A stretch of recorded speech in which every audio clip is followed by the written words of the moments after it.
ನಮಸ್ತೆ ವೀಕ್ಷಕರೇ. ಎರಡನೇ ಚಕ್ರವಾದ ಸ್ವಾಧಿಷ್ಠಾನದ ಬಗ್ಗೆ ನಾವು ತಿಳ್ಕೊಂಡ್ವಿ. ಈಗ ಮೂರನೇ ಚಕ್ರವಾದ ಮಣಿಪೂರಕ ಚಕ್ರದ ಬಗ್ಗೆ ನಾವು ತಿಳ್ಕೊಳ್ಳೋಣ. ಇದನ್ನು ಸೌರ ಹೆಣಿಗೆಯ ಚಕ್ರ ಅಂತ ಕೂಡ ಕರೀತಾರೆ.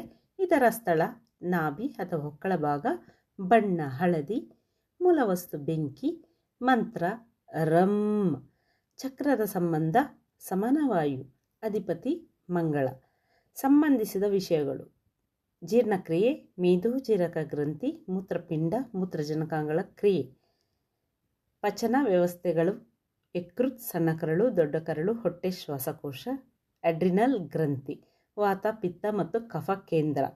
ಇದೇ ಚಕ್ರ ಅಸಮತೋಲನ ಹೊಂದಿದಾಗ ಅದರ ಪ್ರಭಾವ ಹೇಗಿರುತ್ತೆ? ಅಲ್ಸರ್, ಮಧುಮೇಹ, ವಾತ, ಮೇದೋಜೀರಕಾಂಗದ ಉರಿಯೂತ, ಜಠರ ರೋಗ, ಪಿತ್ತಕೋಶ ಅಲ್ಸರ್, ಕಲಾಕ್ಸಿ ಕಾಯಿಲೆ, ಮೂತ್ರಕೋಶ ಕಲ್ಲುಗಳು ಇದಕ್ಕೆ ಕಾರಣವಾಗುತ್ತದೆ. ಉದ್ದೇಶ: ಅವರಲ್ಲಿ ವಿಲ್ ಪವರ್ ಕಡಿಮೆ ಇರುತ್ತದೆ. ಈ ಶಕ್ತಿಯು ಮೂರನೇ ಸೂಕ್ಷ್ಮ ಶರೀರವಾದ ಮಾನಸಿಕ ಸೂಕ್ಷ್ಮ ಶರೀರಕ್ಕೆ ಹರಿಯುತ್ತದೆ. ಧನ್ಯವಾದಗಳು.